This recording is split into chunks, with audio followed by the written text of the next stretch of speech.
Mastering Email Etiquette, Paragraph Breaks and White Space.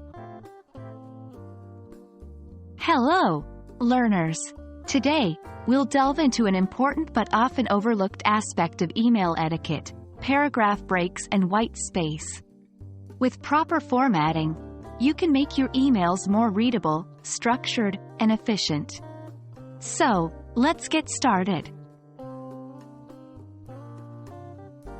In written communication, especially emails, white space and paragraph breaks are critical.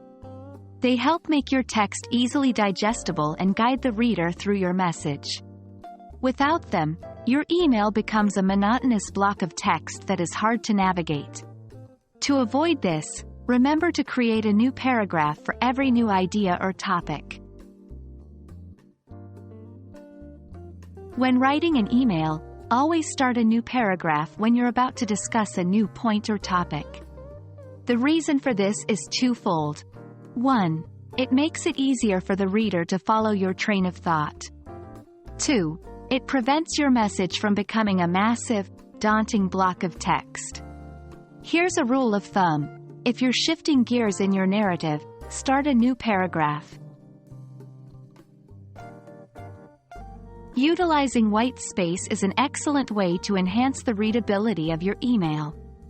By leaving blank spaces between your paragraphs, you allow the reader's eyes to rest, making it easier for them to process the information. In email writing, a good practice is to leave a line empty between each paragraph. With the right use of paragraph breaks and white space, your emails will be clear, structured, and professional. Remember, your goal is to convey your message effectively and efficiently, and that includes considering your reader's experience. A well-structured email also reflects positively on your professionalism. That wraps up our discussion on paragraph breaks and white space in email etiquette. Keep these points in mind the next time you draft an email. Remember, readability is key, and your goal is to make the reading experience as smooth and pleasant as possible for your reader. Thank you for joining, and see you in our next video.